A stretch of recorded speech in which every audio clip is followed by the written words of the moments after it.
Max Lichaba, also known as the ex-husband of Sophie Ndaba, has actually now been has put forward that he is going to be pastoring a church. And this is what the article that is put on the Daily Sun actually says. Says that Max Lichaba said that his church will open its doors in the next 2 months' time. She says Sophie Ndaba's ex-husband Max Lichaba is opening a church. Many people were shocked to hear that the owner of a popular pub and grill, Kwali Shaba Shisanyama, will be a man of God. So, oh, okay, he owns a pub. Okay, interesting. And so, looks like Mandem owns a. By pub, they mean a drinking alcohol. Jazz, right? Anyways, the article goes to say, but Meg said that he was ordained to be a pastor at the age of 22, and the businessman told Daily Sun that he's been preaching from a young age, and he has known he's called to be a pastor regardless of the business he went into. Oh, okay.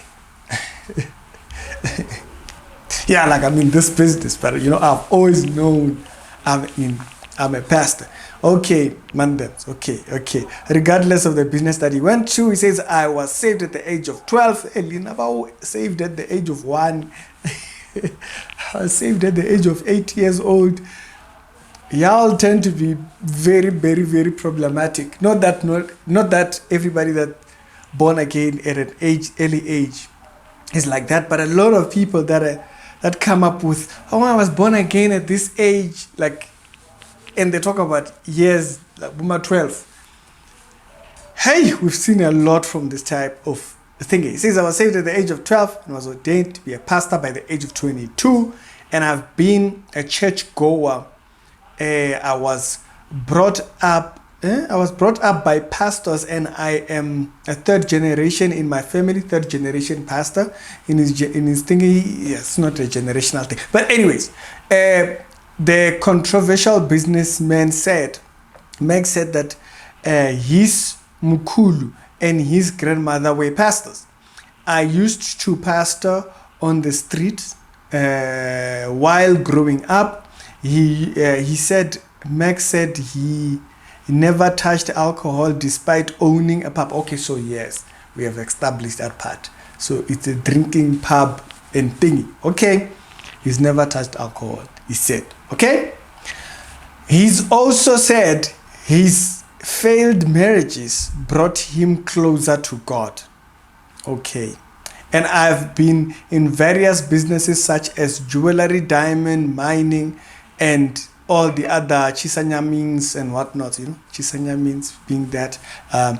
And regardless of the alcohol business I own, I've never consumed alcohol, but I'm kind of, because I have always been a believer. Yeah, but you're causing others to consume. No problem, it's causing others to consume. Also, with all the challenges in my past, struggles and failed marriages brought me closer to God. He said that his church will be opening in the next 2 months. My ministry will be called Nation of Hope Ministries. The church will be in the East End, and he said that he would continue to operate. I guess the business will be able to operate without him, and will continue to operate without his involvement of his family business. It employs more than 30 family members and so forth. Okay. So, Mandem says he has a calling. This is very important because, this whole thing of people saying they're pastors and they don't have a calling. It's a problem. Now, someone would ask, Ricky, but how do you know when someone doesn't have a calling? They know.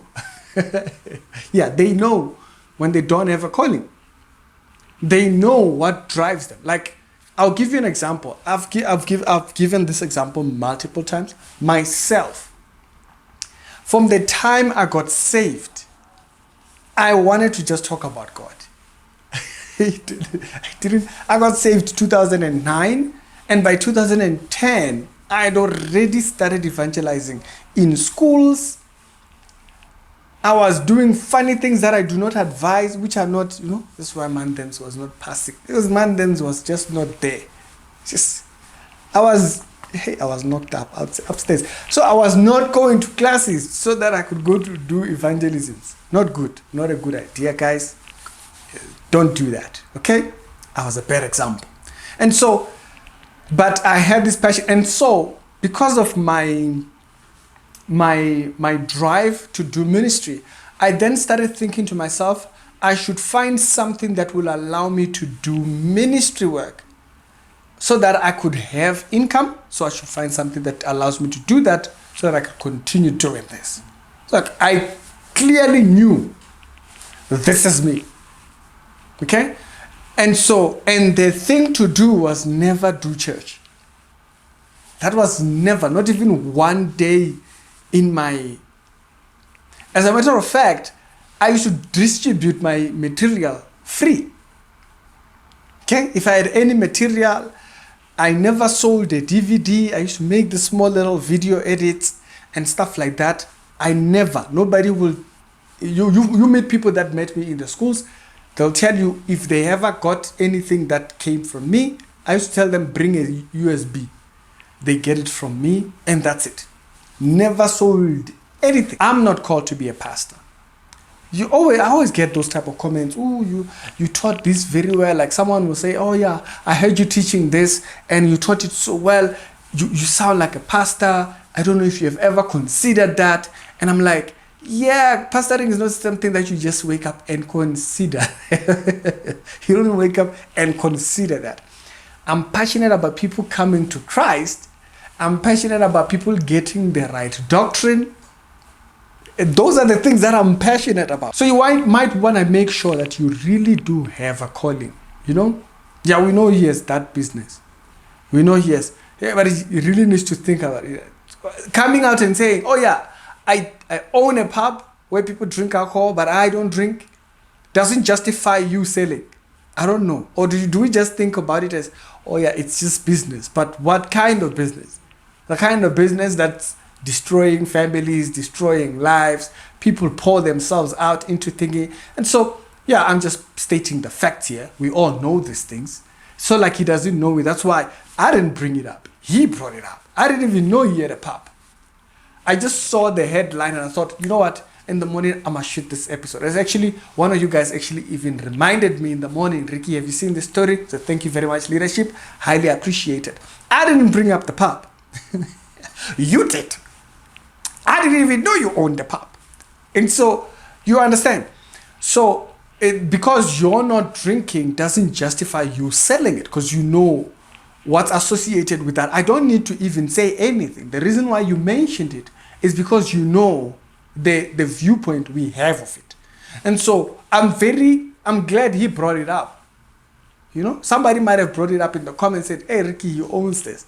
But he brought it up because he knows how we think around owning a beer, because it destroys life.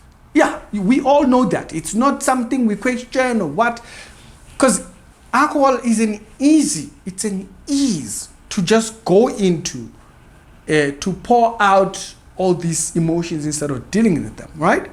So a lot of people go there as a way of escape. That's pretty much what it is. And there was a certain period back, like when you look back in the early years, like when America was building itself as a nation, alcohol was actually illegal at one point. They used to call it what, moonshine, whatever. Yeah, it was illegal at one particular point until they found a model to monitor the product that's been put out and stuff like that, and then it built to thinking. Even if you look into the story of Noah and whatnot, you see the effects of alcohol. Okay? Now, is it a sin? That's a different subject. Yes, it's a different subject.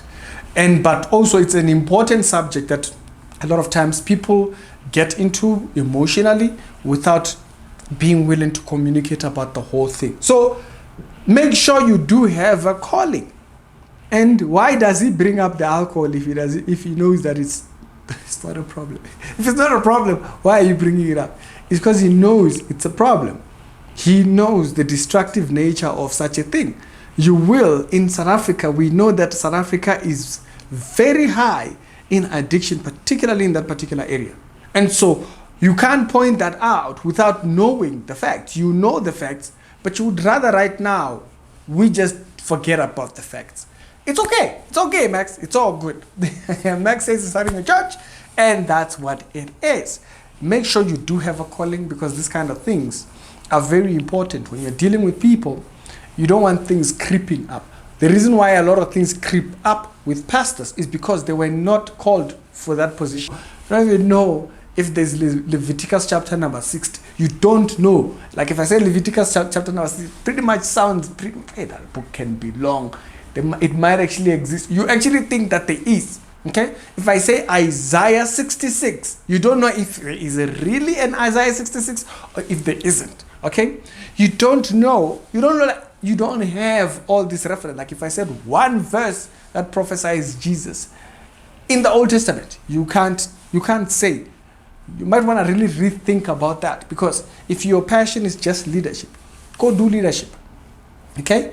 Yeah, but thinking, oh yeah, I want to do leadership, but then I'm going to transition that into church, that becomes a problem, because you will lead people carnally. You will use carnal means to lead people, and that becomes a problem. Church is about the book. It's not about your capability to lead people, like, you know, those what is this book by Rick Warren? I think his name is Rick Warren. He once wrote this book about a successful church, and I was like, what is it? What is it? What's a successful church?